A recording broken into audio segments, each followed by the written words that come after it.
This is the story of a man named Stanley. Stanley worked for a company in a big building where he was employee number 427. Employee number 427's job was simple. He sat at his desk in room 427 and he pushed buttons on a keyboard. Orders came to him through a monitor on his desk, telling him what buttons to push, how long to push them, and in what order. This is what employee 427 did every day of every month of every year. And although others might have considered it soul-rending, Stanley relished every moment that the orders came in, as though he had been made exactly for this job. And Stanley was happy. And then one day, something very peculiar happened. Something that would forever change Stanley. Something he would never quite forget. He had been at his desk for nearly an hour when he realized that not one single order had arrived on the monitor for him to follow. No one had showed up to give him instructions, call a meeting, or even say hi. Never in all his years at the company had this happened, this complete isolation. Something was very clearly wrong. Shocked, frozen solid, Stanley found himself unable to move for the longest time. But as he came to his wits and regained his senses, he got up from his desk and stepped out of his office.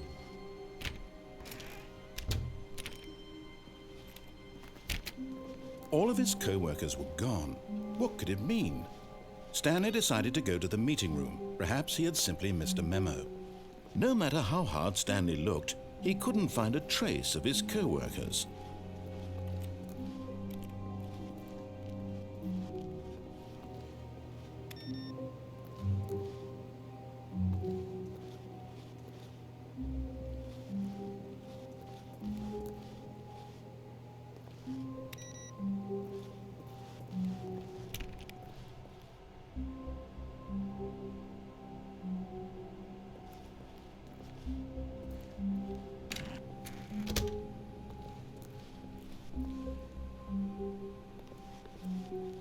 When Stanley came to a set of 2 open doors, he entered the door on his left.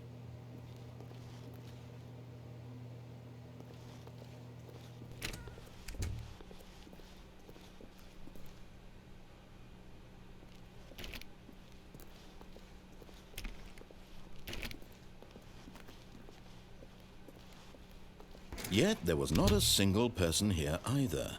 Feeling a wave of disbelief, Stanley decided to go up to his boss's office, hoping he might find an answer there.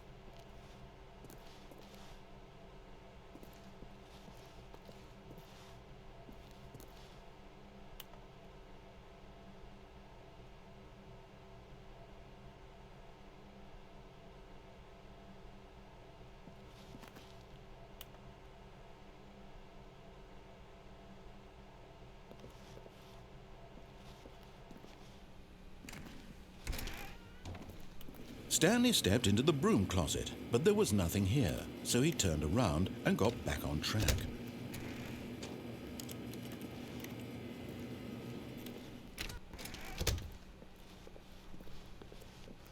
Coming to a staircase, Stanley walked upstairs to his boss's office.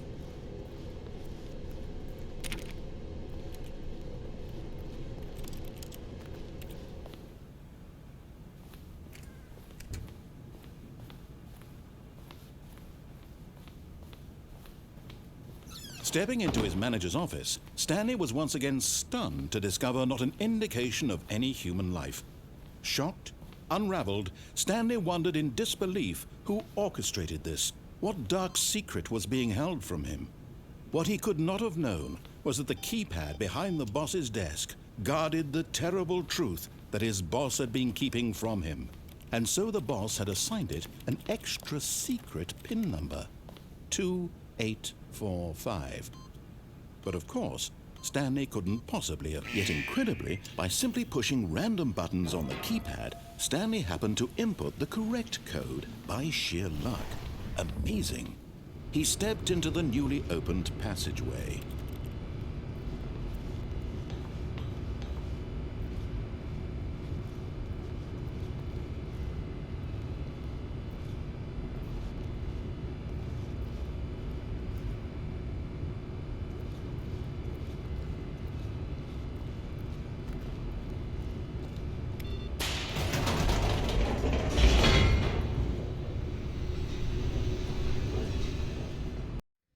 Descending deeper into the building, Stanley realized he felt a bit peculiar.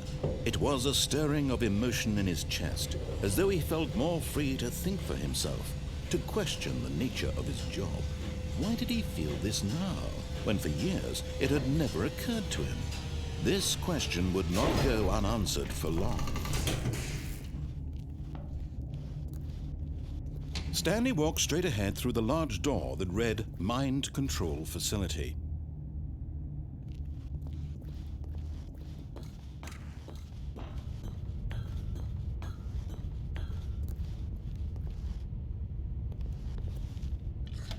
The lights rose on an enormous room packed with television screens. What horrible secret did this place hold? Stanley thought to himself. Did he have the strength to find out?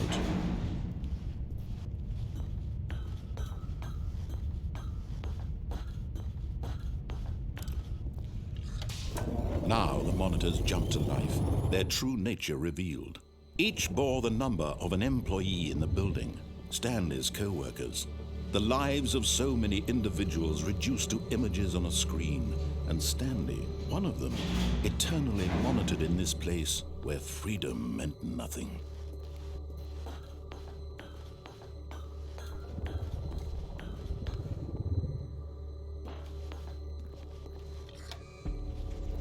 This mind control facility, it was too horrible to believe. It couldn't be true. Had Stanley really been under someone's control all this time? Was this the only reason he was happy with his boring job? That his emotions had been manipulated to accept it blindly?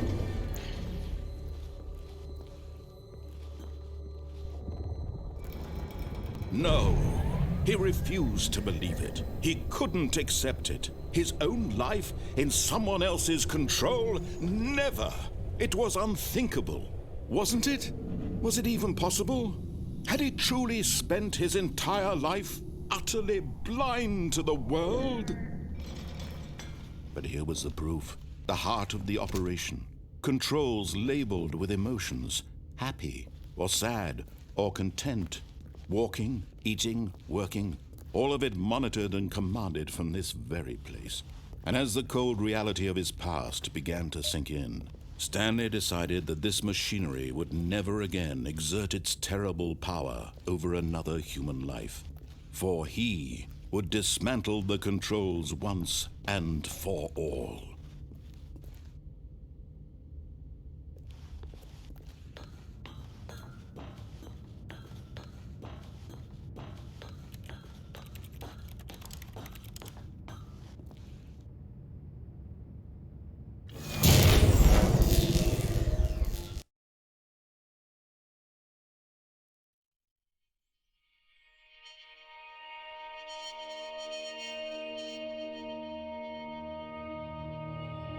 Blackness and a rising chill of uncertainty.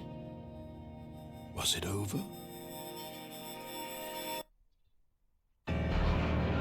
Yes, he had won. He had defeated the machine, unshackled himself from someone else's command. Freedom was mere moments away.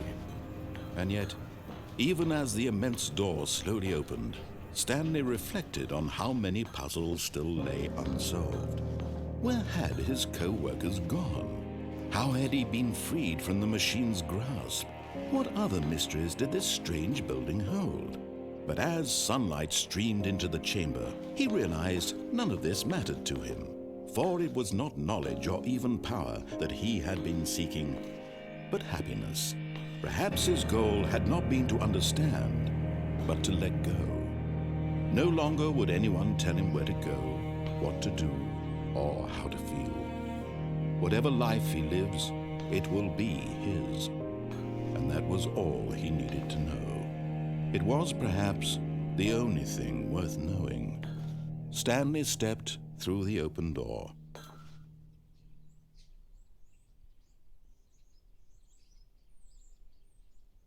Stanley felt the cool breeze upon his skin. The feeling of liberation, the immense possibility of the new path before him. This was exactly the way, right now, that things were meant to happen. And Stanley was happy.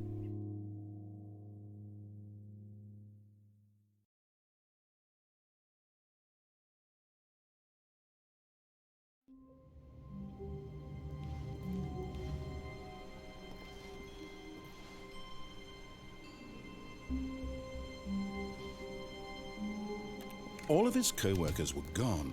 What could it mean? Stanley decided to go to the meeting room. Perhaps he had simply missed a memo. No matter how hard Stanley looked, he couldn't find a trace of his co-workers.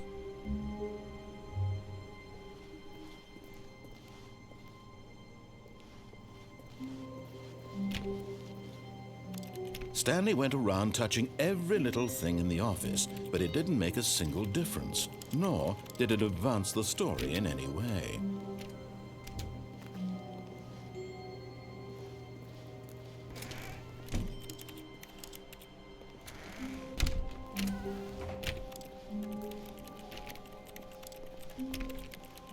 When Stanley came to a set of 2 open doors, he entered the door on his left. This was not the correct way to the meeting room, and Stanley knew it perfectly well. Perhaps he wanted to stop by the employee lounge first, just to admire it.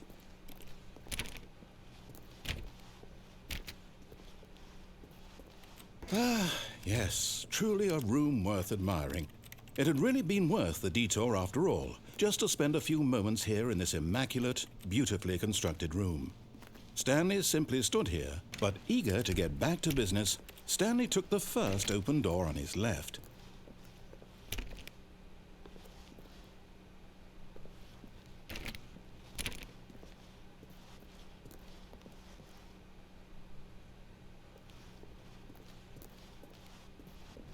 Stanley was so bad at following directions, it's incredible he wasn't fired years ago.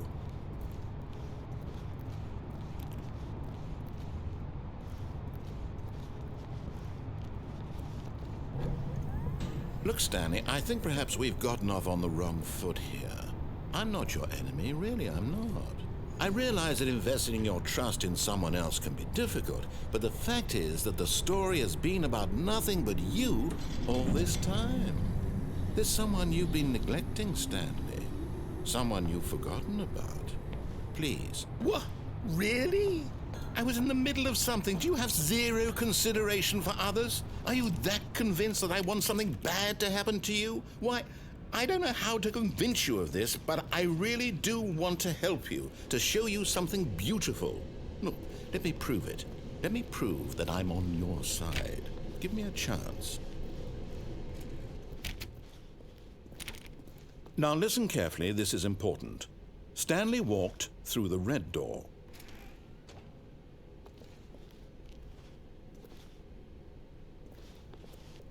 Aha, perhaps you misunderstood. Stanley walked through the red door.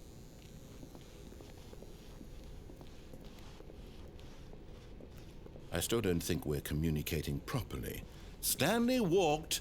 All right, fine, go ahead, Stanley.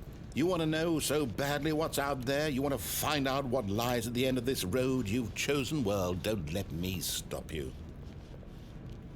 You see? There's nothing here. I haven't even finished building this section of the map, because you were never supposed to be here in the first place. Broken rooms, exposed developer textures. Is this what you had wanted? Was it worth ruining the entire story I had written out specifically for you? Do you not think I put a lot of time into that? Because I did. And in the end, it was all for nothing, because this is what you wanted to see. Help me here, Stanley. Help elucidate these strange and unknowable desires of yours. What would have made this game better? What did you want to see? Vehicles? Skill trees? Work with me. You've given me absolutely nothing so far. Tell you what, let me take a stab in the dark at a new design, and you can give me some feedback. There we go. A third option. This already feels leaps ahead of where we were before. Go ahead, Stanley. Take it for a spin. Okay, I'm going to stop you there. Now, tell me about your experience with this new version. Would you say that the game benefited from allowing you more choices? Feel free to be honest. I'm looking for some real critical feedback here. Oh, of course, a 3. Really? Maybe next time we can get you to form an actual opinion, you know? Any level of critical thinking or engagement with your surroundings. Does that sound good? Think we can do that? Yes? Wonderful. Here, based on the data from your previous playthrough, I've compiled a new version. And to be perfectly candid, I think I've knocked it out of the park with this one. Let's take a look.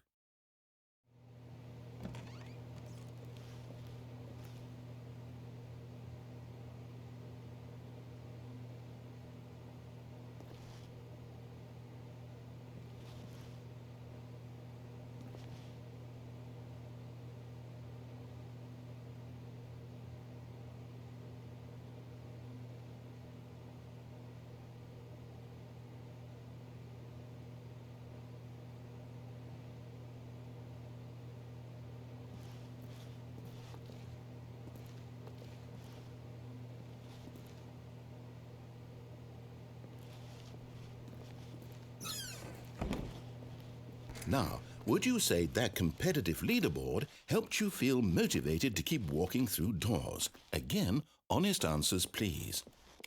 Hey, I nearly forgot. I've got a prototype of a new game I've been working on, and now would be a lovely opportunity to give it some playtesting. You wouldn't mind taking a look at it, would you? Perfect. Let me boot it up. In this game, the baby crawls left towards danger. You click the button to move him back to the right, and if he reaches the fire, you fail. It's a very meaningful game, all about the desperation and tedium of endlessly confronting the demands of family life. I think the art world will really take notice. But of course, the message of the game only becomes clear once you've been playing it for about 4 hours. So why don't you give it 4 hours of play to make sure it's effective? Be sure to keep notes on your experience.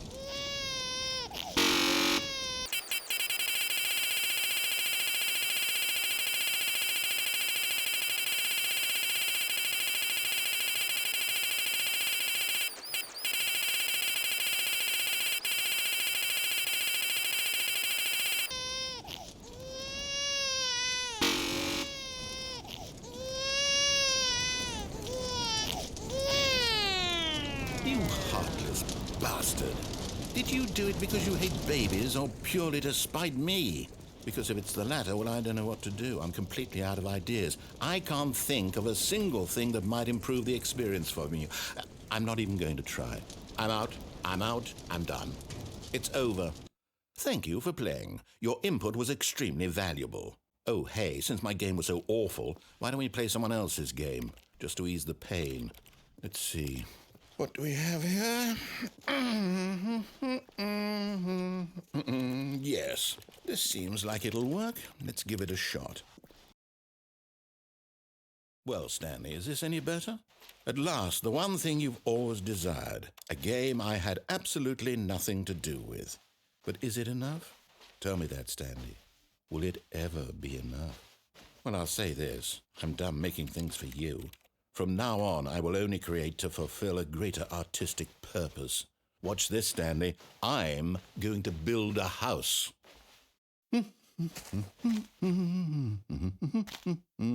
This will go here, no, here, and then...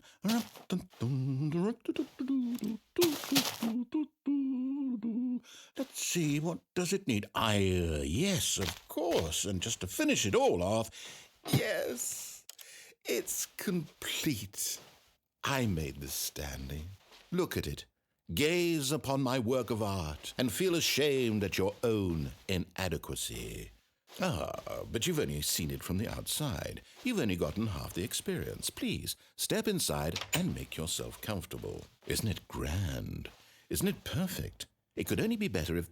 Wait, that's it. We must rebuild it out of diamond. Diamond everything. Yes. Come along, Stanley. We have to go mining.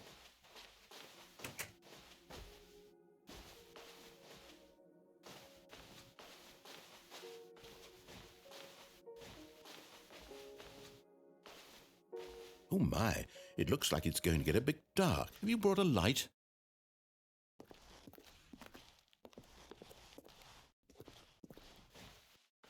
Oh, no. This is far more open-ended than I had in mind. I'm looking for something more narrow and linear. Something that makes you feel utterly irrelevant. This won't do at all. 1 out of 5. Even the diamonds couldn't save this one. Okay, new game.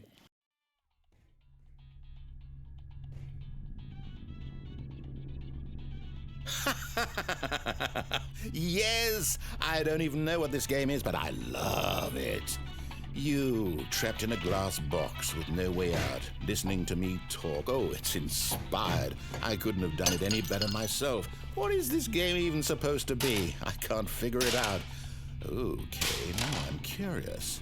Let's go find out what the hell this is.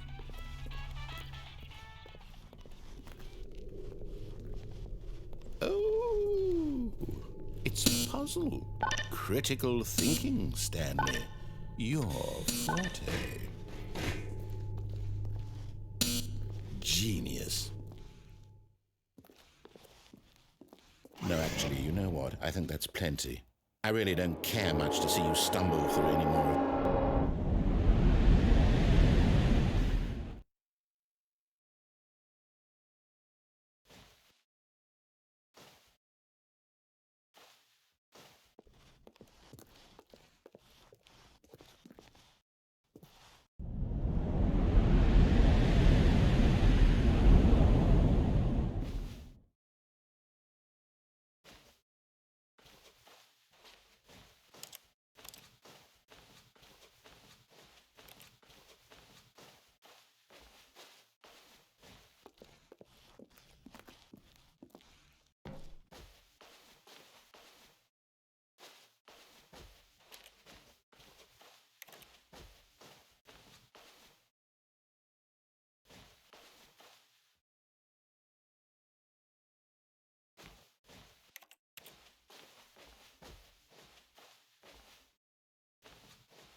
I wonder what he found. If what he wanted was to be the leading man in his own story, well, perhaps he's gotten it, down in wherever he is right now. I wonder if he's happy with his choice, and if he's learned the heavy cost that comes with it. He'll understand soon what I was trying to tell him. He needs me. Someone who will wrap everything up at the end, to make sense out of the chaos and the fear and the confusion. That's who I am. That is what I mean to this world. Oh, yes. Yes, I'll be back. There's no other way. Once this ends, after it all comes to a close, then I'll be back. The end will be here soon. Very soon. I can wait.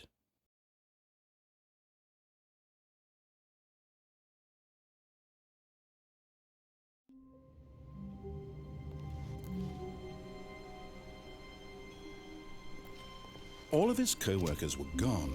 What could it mean? Stanley decided to go to the meeting room. Perhaps he had simply missed a memo. No matter how hard Stanley looked, he couldn't find a trace of his co-workers.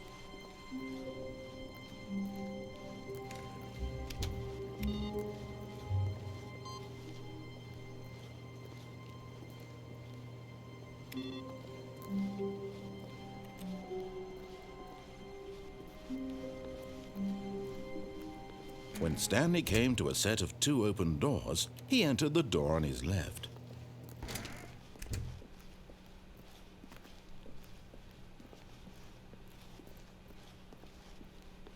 Yet there was not a single person here either. Feeling a wave of disbelief, Stanley decided to go up to his boss's office, hoping he might find an answer there. Oh, no. Oh, no, no, no, no, no, no, no, no, no, no, not again. I won't be part of this. I'm not going to encourage you. I'm not going to say anything at all.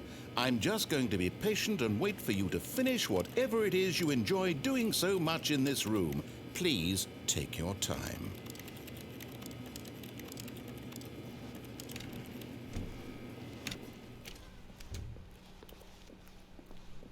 Coming to a staircase, Stanley walked upstairs to his boss's office.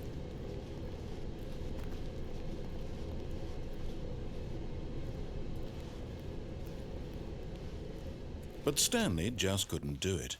He considered the possibility of facing his boss, admitting he had left his post during work hours. He might be fired for that. And in such a competitive economy, why had he taken that risk? All because he believed everyone had vanished? His boss would think he was crazy. And then something occurred to Stanley. Maybe, he thought to himself, maybe I am crazy. All of my co-workers blinking mysteriously out of existence in a single moment for no reason at all? None of it made any logical sense. And as Stanley pondered this, he began to make other strange observations. For example, why couldn't he see his feet when he looked down? Why did doors close automatically behind him wherever he went? And for that matter, these rooms were starting to look pretty familiar. Were they simply repeating? No, Stanley said to himself, this is all too strange. This can't be real. And at last, he came to the conclusion that had been on the tip of his tongue. He just hadn't found the words for it. I'm dreaming, he yelled. This is all a dream. Oh, what a relief Stanley felt to have finally found an answer, an explanation. His co-workers weren't actually gone. He wasn't going to lose his job. He wasn't crazy after all. And he thought to himself, I suppose I'll wake up soon. I'll have to go back to my boring real-life job pushing buttons. I may as well enjoy this while I'm still lucid. So he imagined himself flying and began to gently float above the ground. Then he imagined himself soaring through space on a magical starfield, and it too appeared. It was so much fun, and Stanley marveled that he had still not woken up. How was he remaining so lucid? And then perhaps the strangest question of them all entered Stanley's head. One he was amazed he hadn't asked himself sooner.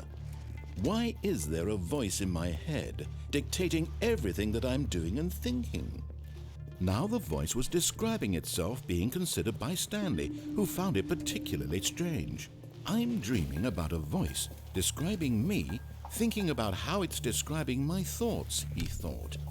And while he thought it all very odd and wondered if this voice spoke to all people in their dreams, the truth was that, of course, this was not a dream. How could it be? Was Stanley simply deceiving himself, believing that if he's asleep he doesn't have to take responsibility for himself? Stanley is as awake right now as he's ever been in his life. Now, hearing the voice speak these words was quite a shock to Stanley. After all, he knew for certain, beyond a doubt, that this was in fact a dream. Did the voice not see him float and make the magical stars just a moment ago? How else would the voice explain all that? This voice was a part of himself too. Surely, if he could just... He would prove it. He would prove that he was in control, that this was a dream. So he closed his eyes gently, and he invited himself to wake up.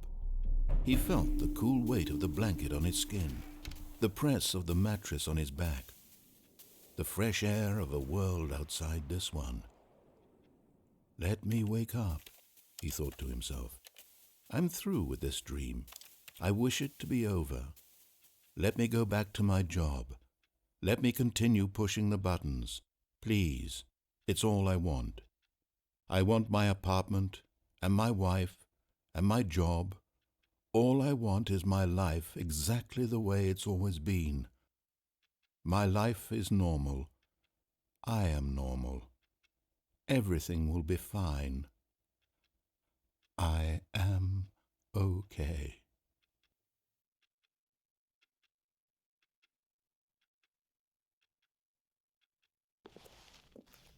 Stanley began screaming. Please, someone, wake me up. My name is Stanley. I have a boss. I have an office. I am real. Please, just someone tell me I am real. I must be real. I must be. Can anyone hear my voice? Who am I? Who am I? And everything went black.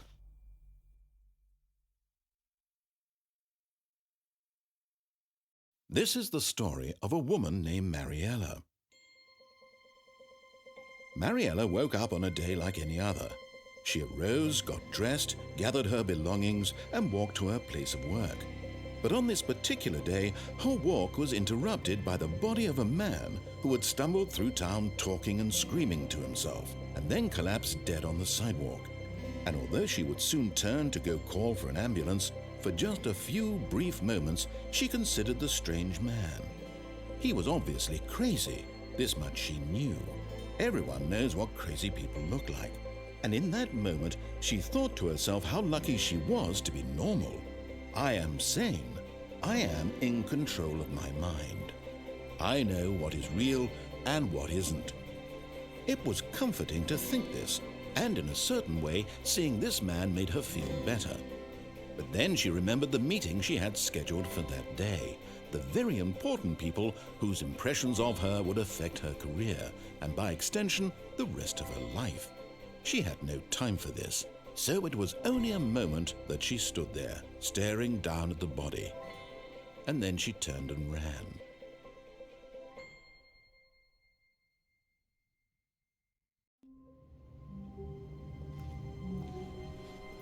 All of his co-workers were gone.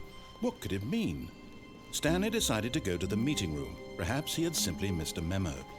No matter how hard Stanley looked, he couldn't find a trace of his co-workers.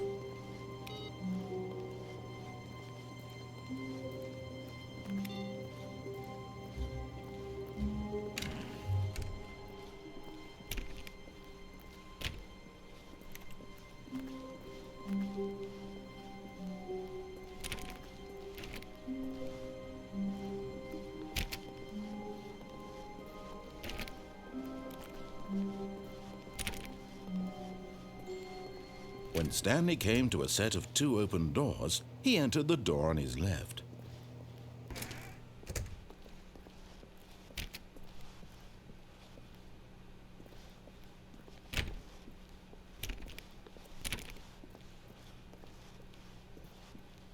Yet there was not a single person here either. Feeling a wave of disbelief, Stanley decided to go up to his boss's office, hoping he might find an answer there.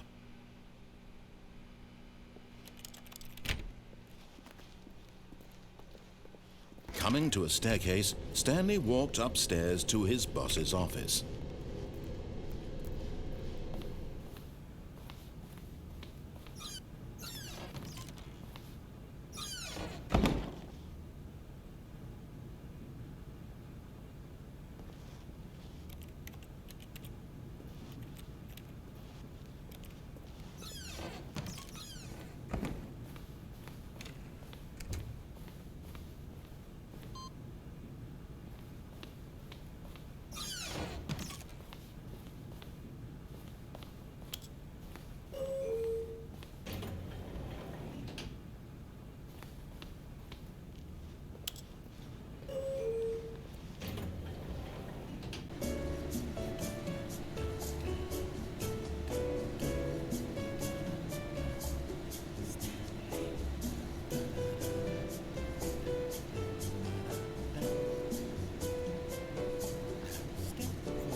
Stepping into his manager's office, Stanley was once again stunned to discover not an indication of any human life. What could it mean? Stanley wondered aloud to nobody. He began wildly tearing through papers on the boss's desk, pulling books off the shelf, looking behind paintings, desperate for clues to his situation. But his attention was caught by a keypad behind the boss's desk. What could its purpose be? In fact, this keypad guarded the terrible secret that lay buried below his feet. And so the boss had assigned it an extra secret PIN number, 2845. But of course, Stanley couldn't possibly have known this.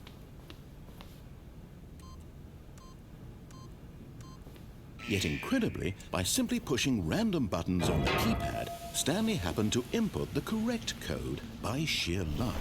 Amazing. He stepped into the newly opened passageway.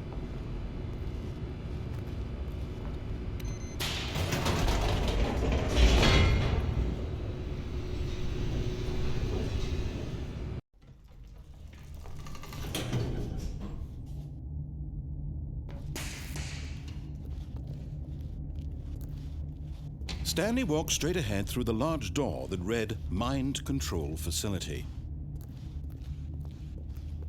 Although this passageway had the word escape written on it, the truth was that at the end of this hall, Stanley would meet his violent death.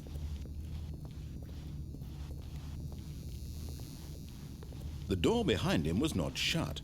Stanley still had every opportunity to turn around and get back on track. At this point, Stanley was making a conscious, concerted effort to walk forward and willingly confront his death.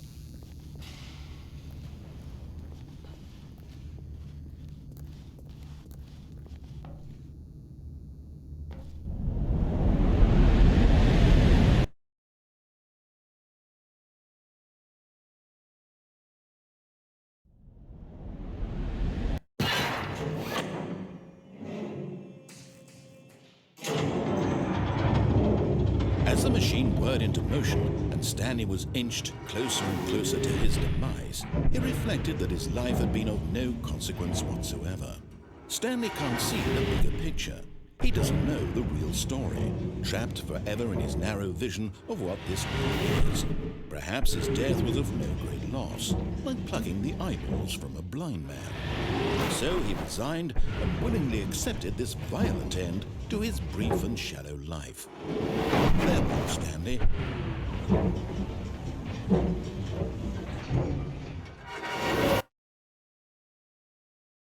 "Farewell, Stanley," cried the narrator, as Stanley was led helplessly into the enormous metal jaws.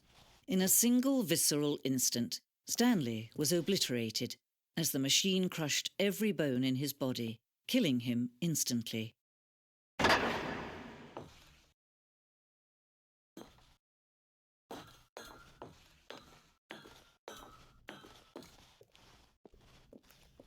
And yet it would be just a few minutes before Stanley would restart the game, back in his office, as alive as ever. What exactly did the narrator think he was going to accomplish? When every path you can walk has been created for you long in advance, death becomes meaningless, making life the same. Do you see now? Do you see that Stanley was already dead from the moment he hit start?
Oh, look at these two. How they wish to destroy one another.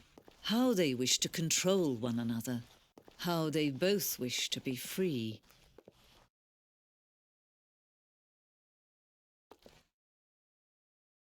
Can you see? Can you see how much they need one another? No, perhaps not. Sometimes these things cannot be seen. But listen to me. You can still save these two. You can stop the program before they both fail. Push escape and press quit. There's no other way to beat this game. As long as you move forward, you'll be walking someone else's path. Stop now and it'll be your only true choice.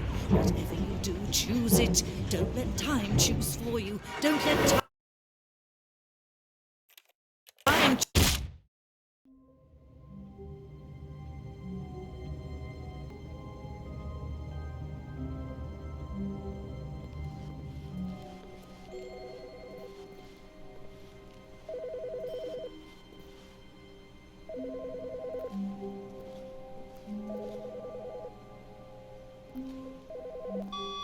Hello. This is a recorded message scheduled either by you or a person in your place of work. The purpose of this message is to warn you about the dangers of recorded messages. If at any time you believe you are listening to a recorded message, please terminate it immediately and cease all flow of information from the recorded message into your perceptual sphere. Thank you, and have a pleasant day.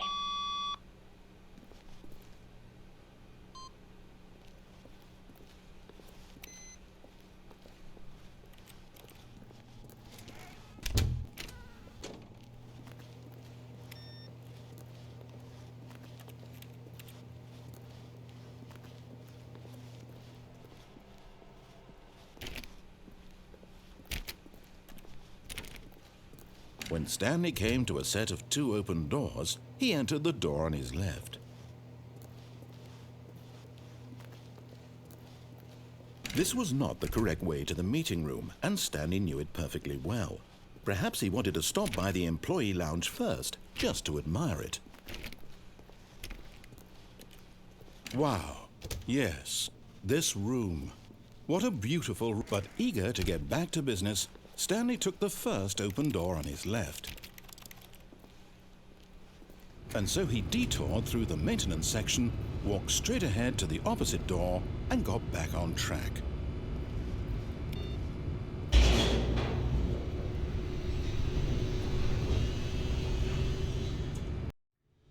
But Stanley didn't want to go back to the office.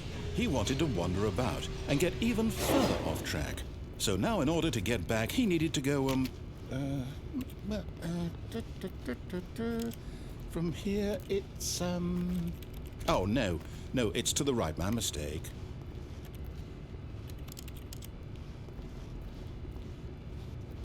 No, not the right. Why would I have ever said it was to the right? What was I thinking? It's clearly... Oh dear, would you hold on for a minute, please?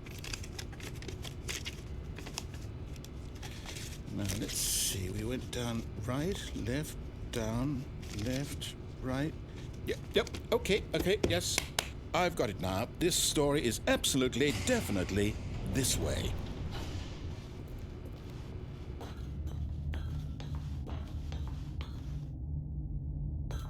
No. This isn't right at all. You're not supposed to be here yet. This is all a spoiler. Quick, Stanley, close your eyes. Okay. We just have to get back to, oh, who am I kidding? It's all rubbish now. The whole story completely unusable. How about, rather than waste my time trying to salvage this nonsense, we'll just restart the game from the beginning. And this time, suppose we don't wander so far off track, Okay, from the top. All of his co-workers were gone. What could it mean? Stanley decided to go to the meeting room. Perhaps he had simply missed a memo.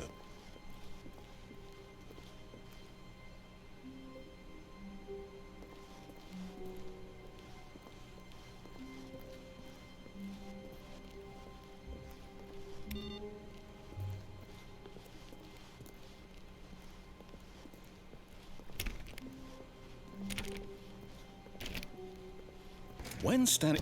Wait, what? No, I restarted. I swear I definitely restarted the game over, completely fresh. Everything should be... Or did something change? Stanley, did you change anything when we were back in that room with all the monitors? Did you move the story somewhere or... Hold on.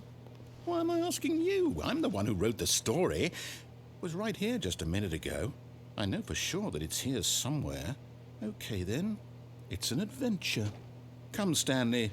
Let's find the story.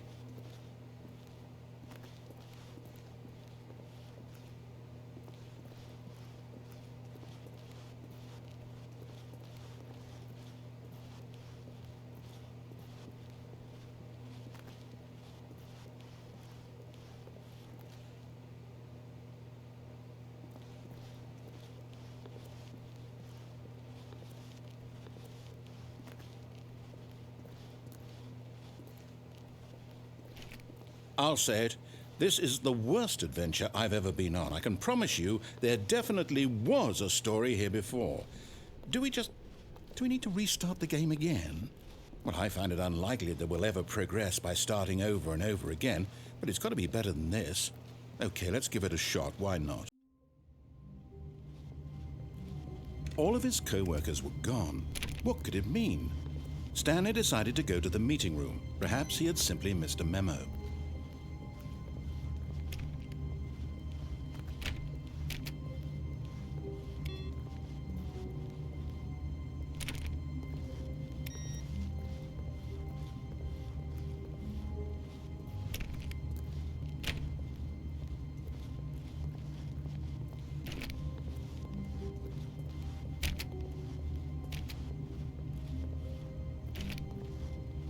Okay, yep, it's worse.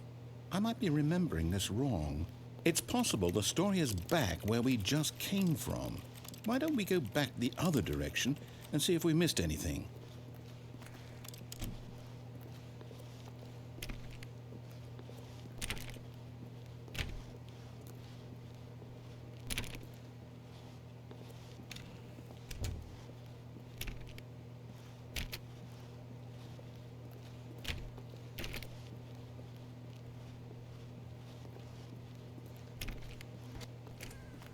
Aha!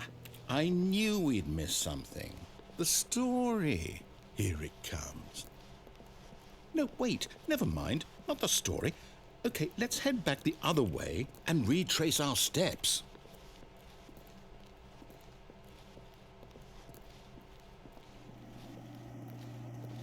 Now this... Well, I'll be honest. I don't recognize this place at all. Is this the story? I don't think so. I can't quite recall, but I believe my story took place in an office building. Is that correct? Do you remember, Stanley? Well, do you know what? Since I've completely forgotten what we were supposed to be doing, how about this? You win! Congratulations! I know you put in a lot of hard work, and it really paid off, so good job. Oh, no. No, I don't feel right about this at all. We both know you didn't put in any actual work for that win. Some people win fair and square, and this was not one of those situations. Okay, I'm getting weirded out by whatever this place is. I don't care what might happen this time. I have to restart.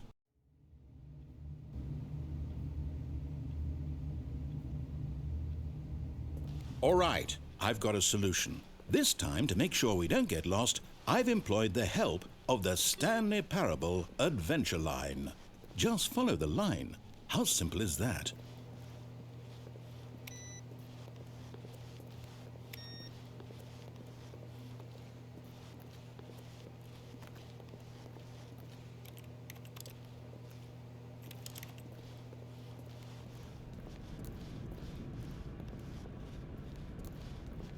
You see? The line knows where the story is. It's over in this direction. Onward, Stanley, to destiny. Though, here's a thought.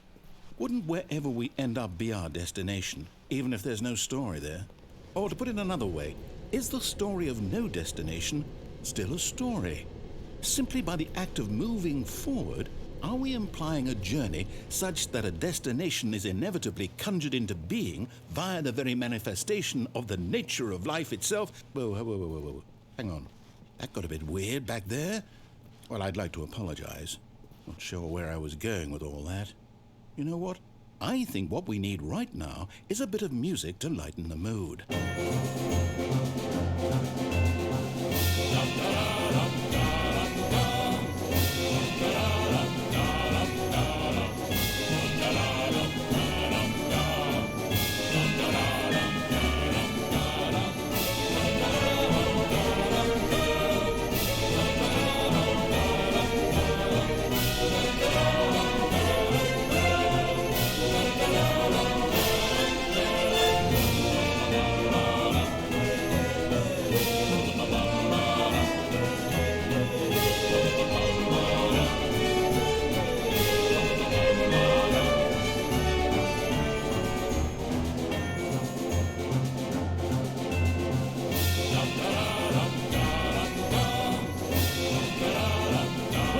Cut the music, go back and look at that fern. Stanley, this fern will be very important later in the story. Make sure you study it closely and remember it carefully. You won't want to miss anything.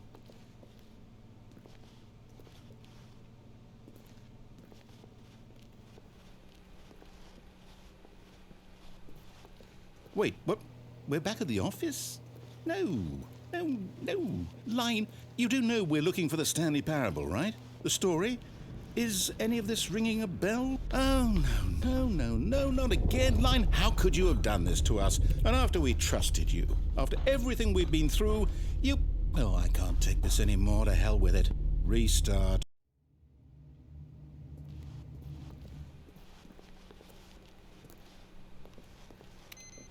You know what, Stanley?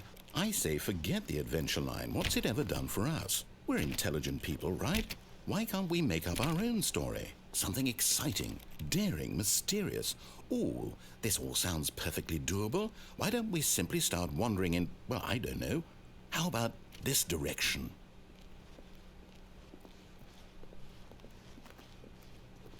Now, yes, this is exciting. Just me and Stanley forging a new path, a new story. Well, it could be anything. What do you want our story to be? Go wild. Use your imagination.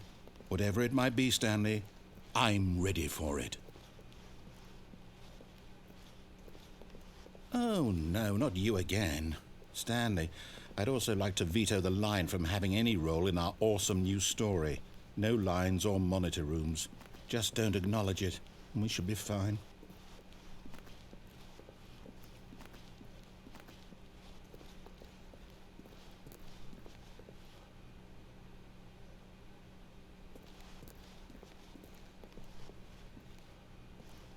Ah, a choice.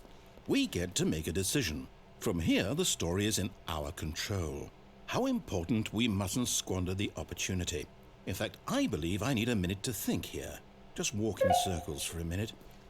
Okay, so I know that each door has to lead somewhere, which means that somewhere, the place where we're trying to go, there must be a reverse door that leads here. And that in turn means that our destination corresponds with the counter-inverted reverse door's origin. So starting from the right, let us ask, will taking the right door lead us to where we're going? And since the answer is clearly yes, then by all accounts, the door on the right is the correct one. Another victory for logic. Come, Stanley, our destiny awaits. Oh, hold up, what's this? The confusion ending. You're telling me that's what this is? It's all one giant ending? And we're supposed to restart the game, what, eight times? That's really how all this goes? It's all determined? So now, according to the schedule, I restart again. Then what? Am I just supposed to forget? Well, what if I don't want to forget? My mind goes blank simply because it's written here on this thing, wall. Well, who consulted me? Why don't I get to decide? Why don't I get a say in all of this? Is it really... No, it can't be. I don't want it to be. I don't want the game to keep restarting. I don't want to forget what's going on. I don't want to be trapped like this. I won't restart the game. I won't do it. I won't do it. I won't do it. And the timer stopped? Does that mean, did we do it? Did we break the cycle? The, whatever it is that made this schedule? How would we even know? Will someone come for us? Will something happen? So, okay. I guess now we just wait. You know, I suppose in some way that this is a kind of story. Wouldn't you agree? I'm not quite sure if we're in the destination or the journey, though they're always saying that life is about the journey and not the destination. So I hope that's where we are right now. We'll find out, won't we? Eventually. Well, in the meantime...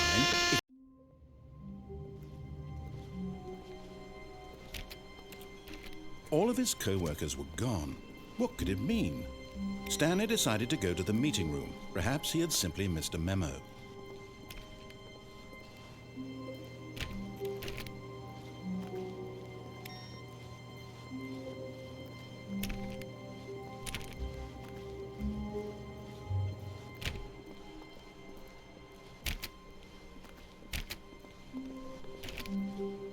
When Stanley came to a set of 2 open doors, he entered the door on his left.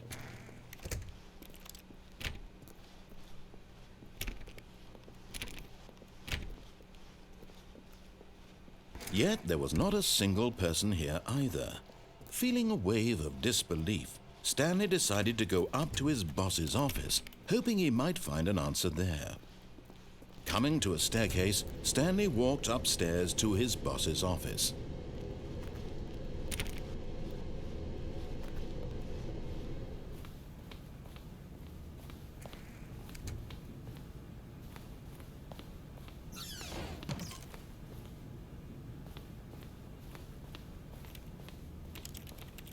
The moment he entered his manager's office, Stanley froze in his tracks.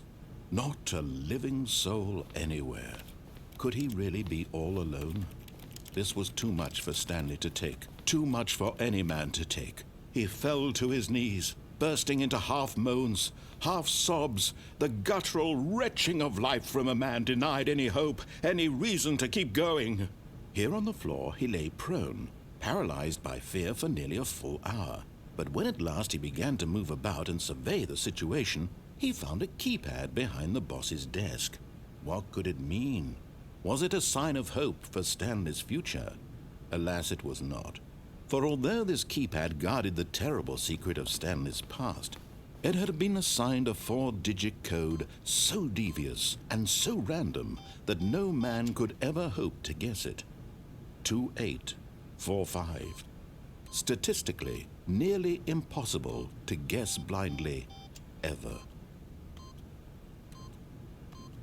Yet incredibly, by simply pushing random buttons on the keypad, Stanley happened to input the correct code by sheer luck. Amazing. He stepped into the newly opened passageway.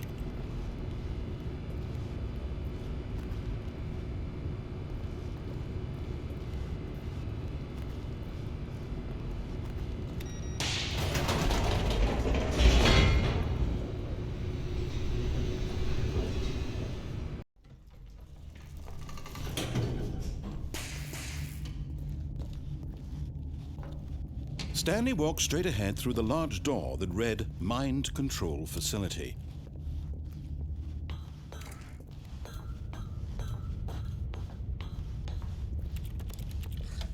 The lights rose on an enormous room packed with television screens.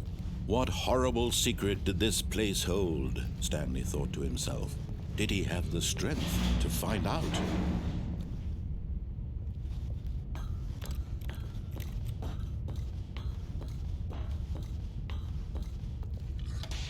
Now the monitors jumped to life, their true nature revealed.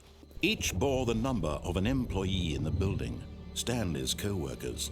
The lives of so many individuals reduced to images on a screen, and Stanley, one of them, eternally monitored in this place where freedom meant nothing.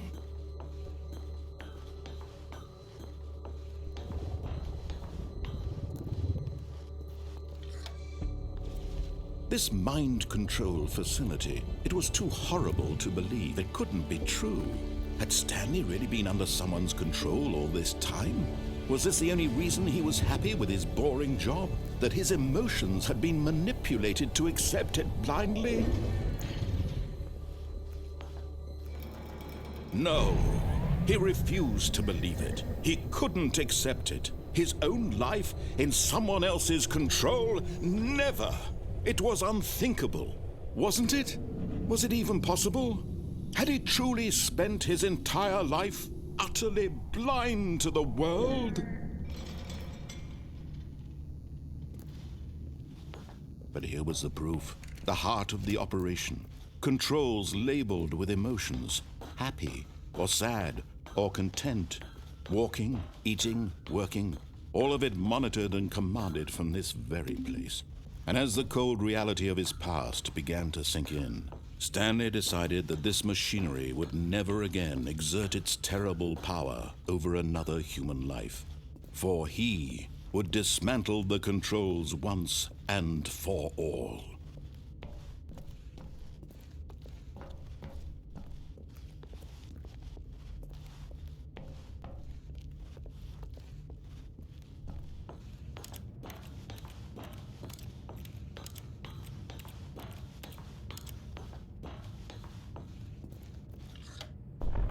Oh, Stanley, you didn't just activate the controls, did you? After they kept you enslaved all these years, you go and you try to take control of the machine for yourself. Is that what you wanted? Control? Oh, Stanley, I applaud your effort, I really do. But you need to understand, there's only so much that machine can do. You were supposed to let it go, turn the controls off, and leave. If you want to throw my story off track, you're going to have to do much better than that. I'm afraid you don't have nearly the power you think you do. For example, and I believe you'll find this pertinent, Stanley suddenly realized he had just initiated the network's emergency detonation system. In the event that this machine is activated without proper DNA identification, nuclear detonators are said to explode, eliminating the entire complex. How long until detonation then? Let's say, 2 minutes. Now this is making things a little more fun, isn't it, Stanley? It's your time to shine. You are the star. It's your story now. Shape it to your heart's desires. Oh, this is much better than what I had in mind. What a shame we have so little time left to enjoy it. Mere moments until the bomb goes off. But what precious moments each one of them is. More time to talk about you, about me, where we're going, what all this means. I barely know where to start. What's that? You'd like to know where your co-workers are? A moment of solace before you're obliterated? All right, I'm in a good mood. You're gonna die anyway. I'll tell you exactly what happened to them. I erased them. I turned off the machine. I set you free. Of course, that was merely in this instance of the story. Sometimes when I tell it, I simply let you sit there in your office forever, pushing buttons endlessly and then dying alone. Other times, I let the office sink into the ground, swallowing everyone inside, or I let it burn to a crisp. I have to say this, though, this version of events has been rather amusing. Watching you try to make sense of everything and take back the control wrested away from you, it's quite rich. I almost hate to see it go. But I'm sure whatever I come up with on the next go-around will be even better. My goodness, only 34 seconds left. But I'm enjoying this so much. You know what? To hell with it. I'm going to put some extra time on the clock, why not? These are precious additional seconds, Stanley. Time doesn't grow on trees. Oh dear me, what's the matter, Stanley? Is it that you have no idea where you're going or what you're supposed to be doing right now? Or did you just assume when you saw that timer that something in this room was capable of turning it off? I mean, look at you. running from button to button, screen to screen, clicking on every little thing in this room. These numbered buttons, no, these colored ones, or maybe this big red button, or this door. Everything, anything, something here will save me. Why would you think that, Stanley? That this video game can be beaten?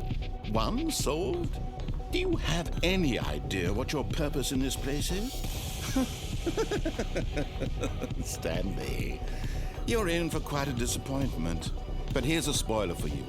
That timer isn't a catalyst to keep the action moving along.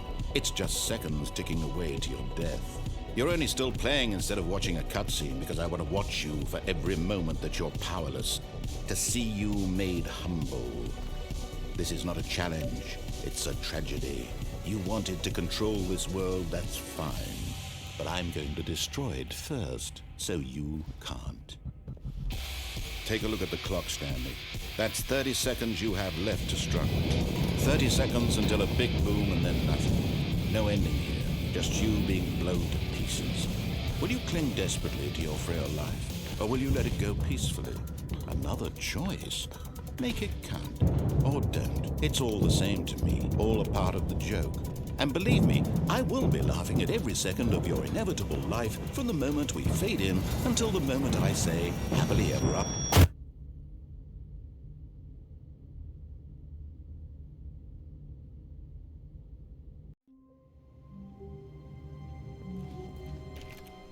Stanley had never seen the office this brightly lit.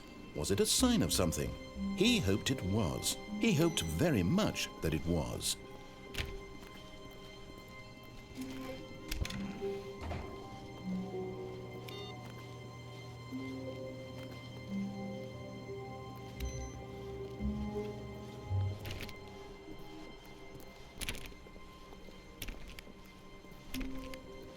When Stanley came to a set of 2 open doors, this was not the correct way to the meeting room, and Stanley knew it perfectly well. Perhaps he wanted to stop by the employee lounge first, just to admire it. The lounge was sublime, a work of art. But eager to get back to business, Stanley took the first open door on his left. Stanley was so bad at following directions, it's incredible he wasn't fired years ago. Look, Stanley, I think perhaps we've gotten off on the wrong foot here. I'm not your enemy, really, I'm not. I realize that investing your trust in someone else can be difficult, but the fact is that the story has been about nothing but you all this time. There's someone you've been neglecting, Stanley. Someone you've forgotten about. Please, stop trying to make every decision by yourself. Now, I'm not asking for me, I'm asking for her. This is it, Stanley. Your chance to redeem yourself, to put your work aside, to let her back into your life. She's been waiting.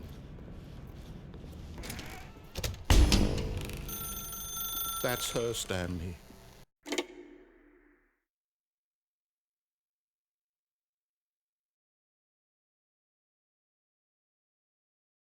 Oh, Stanley, is that you? Hold on, sweetie. Sorry to keep you waiting. I'm just pulling the bread out of the oven. All right. Okay, there we go. All right, now, I want you to come in and tell me all about your day. Gotcha. Oh, come on. Did you actually think you had a loving wife who'd want to commit their life to you? I'm trying to make a point here, Stanley. I'm trying to get you to see something. Come inside. Let me show you what's really going on here. Sorry, but you're in my story now. This is a very sad story about the death of a man named Stanley.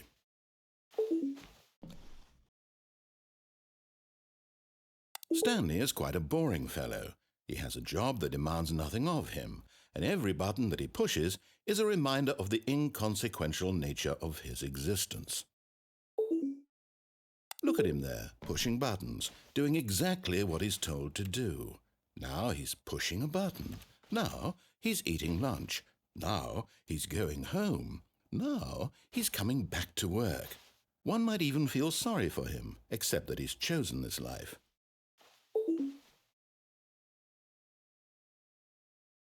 But in his mind, he can go on fantastic adventures. From behind his desk, Stanley dreamed of wild expeditions into the unknown, fantastic discoveries of new lands. It was wonderful, and each day that he returned to work was a reminder that none of it would ever happen to him. And so he began to fantasize about his own job. First, he imagined that one day while at work, he stepped up from his desk to realize that all of his co-workers, his boss, everyone in the building had suddenly vanished off the face of the earth. The thought excited him terribly.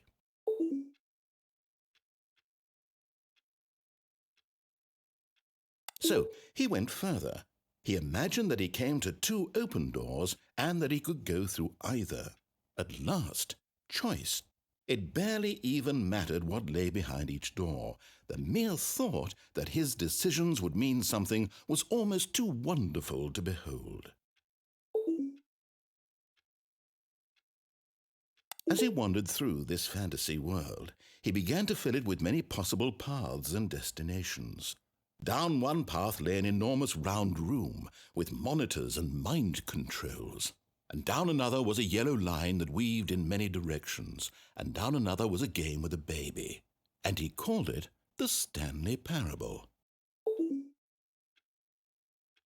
It was such a wonderful fantasy, and so in his head he relived it again, and then again, and again, over and over, wishing beyond hope that it would never end, that he might always feel this free.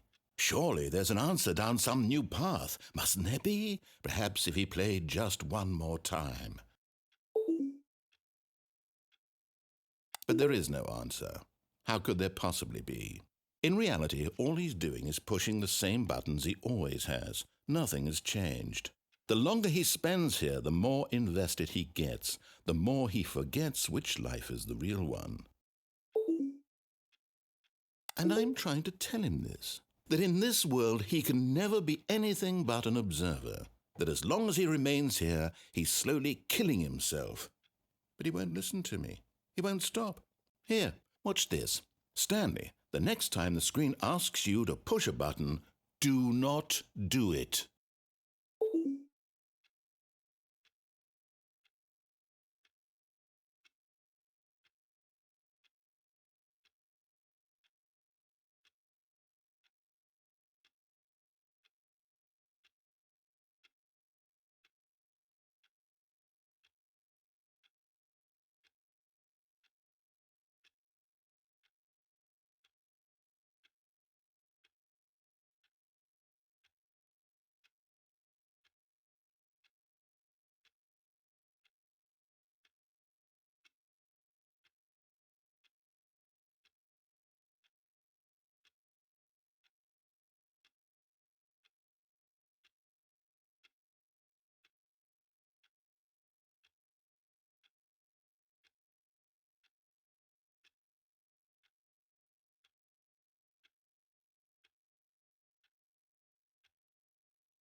You see?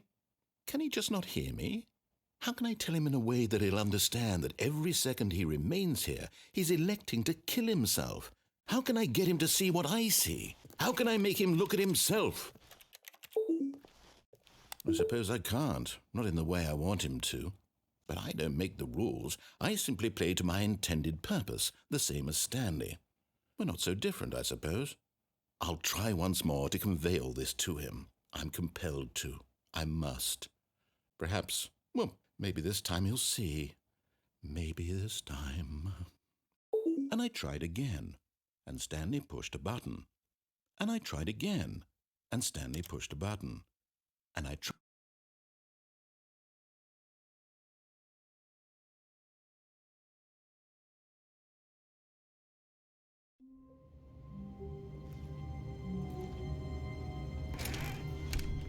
But Stanley simply couldn't handle.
Good morning. Thank you for contacting the Future Happiness Foundation. We are confirming your shipment of 1,327 cardboard boxes to your place of work. Can you verify that this is correct?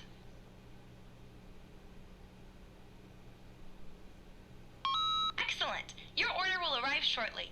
Thank you again for contacting the Future Happiness Foundation.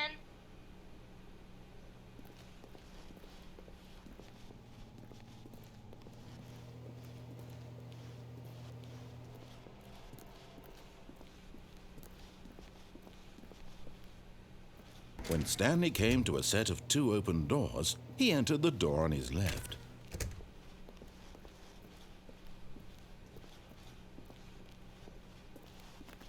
Yet there was not a single person here either.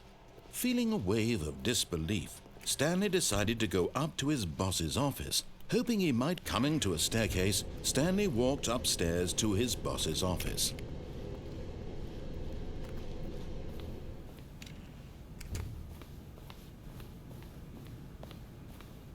Stepping into his manager's office, Stanley was once again stunned to discover not an indication of any human life. What could it mean, he wondered. Desperate for answers, he began turning the room over looking for clues that might unravel the situation, until at last he discovered a keypad behind the boss's desk. But alas, no code. For this keypad guarded the terrible secret that lay buried below his feet. And so the boss had assigned it an extra secret PIN number, 2845. But of course, Stanley couldn't possibly have known this. Yet incredibly, by simply pushing random buttons on the keypad, Stanley happened to input the correct code by sheer luck. Amazing. He stepped into the newly opened passageway.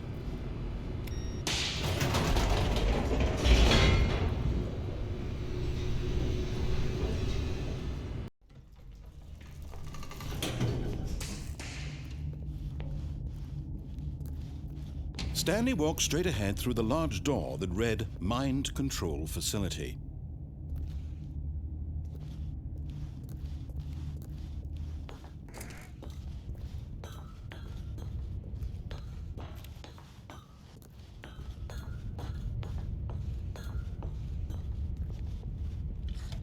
The lights rose on an enormous room packed with television screens. What horrible secret did this place hold? Stanley thought to himself.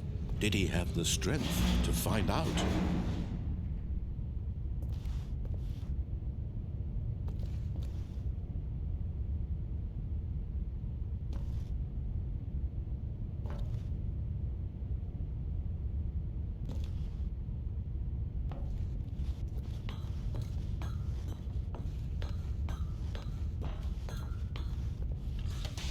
Now the monitors jumped to life, their true nature revealed. Each bore the number of an employee in the building, Stanley's co-workers. The lives of so many individuals reduced to images on a screen, and Stanley, one of them, eternally monitored in this place where freedom meant nothing. This mind control facility, it was too horrible to believe. It couldn't be true. Had Stanley really been under someone's control all this time? Was this the only reason he was happy with his boring job? That his emotions had been manipulated to accept it blindly?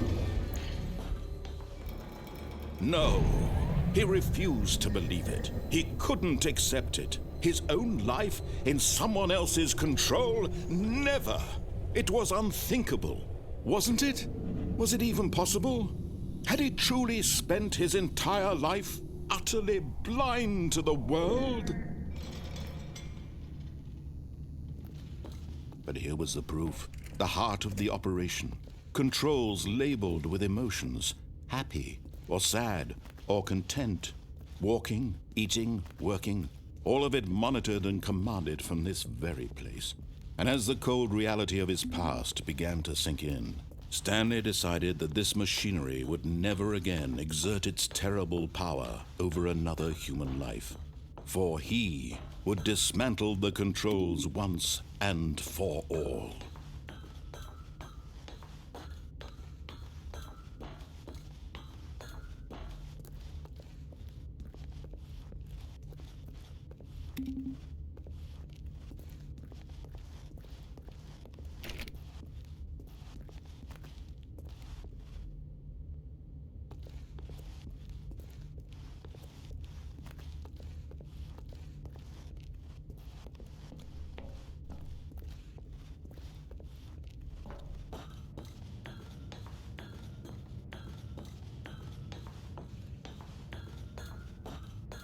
And when at last he found the source,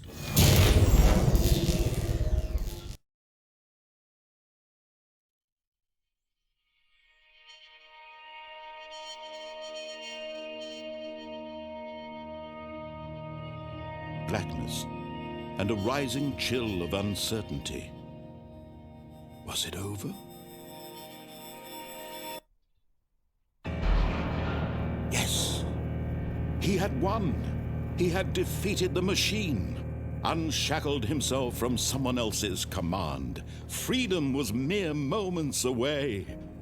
And yet, even as the immense door slowly opened, Stanley reflected on how many puzzles still lay unsolved. Where had his co-workers gone? How had he been freed from the machine's grasp? What other mysteries did this strange building hold? But as sunlight streamed into the chamber, he realized none of this mattered to him, for it was not knowledge or even power that he had been seeking, but happiness. Perhaps his goal had not been to understand, but to let go. No longer would anyone tell him where to go, what to do, or how to feel. Whatever life he lives, it will be his. And that was all he needed to know. It was perhaps the only thing worth knowing. Stanley stepped through the open door. Stanley felt the cool breeze upon his skin, the feeling of liberation, the immense possibility of the new path before him. This was exactly the way, right now, that things were meant to happen.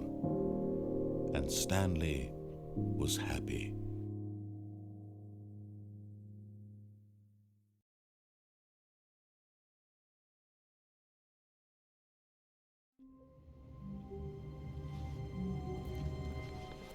Wait, Stanley thought to himself. Am I sure that the orders stopped coming in?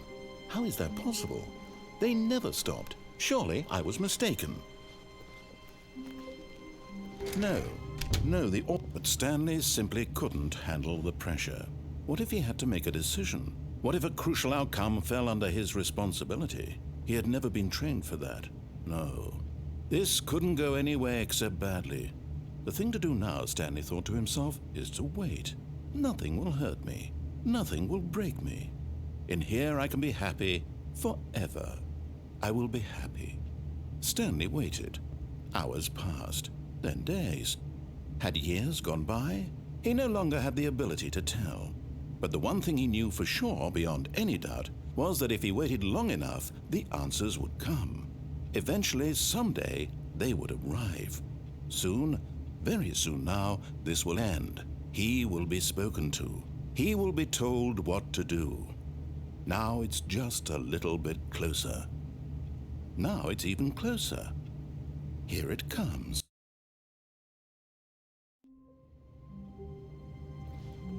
All of his co-workers were gone. What could it mean? Stanley decided to go to the meeting room. Perhaps he had simply missed a memo. Stanley went around touching every. When Stanley came to a set of 2 open doors, he entered the door on his left.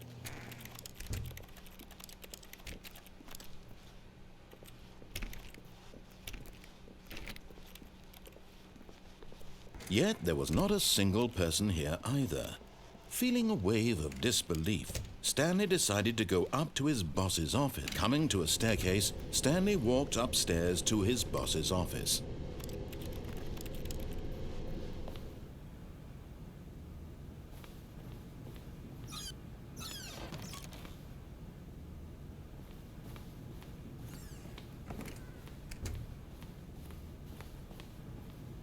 Stepping into his manager's office, Stanley was once again stunned to discover not an indication of any human life. Stanley was in such a rush to get through the story as quickly as possible, he didn't even have a single minute to just let the narrator talk. That kind of anxiety isn't healthy, so he relaxed for a few moments with some calming New Age music.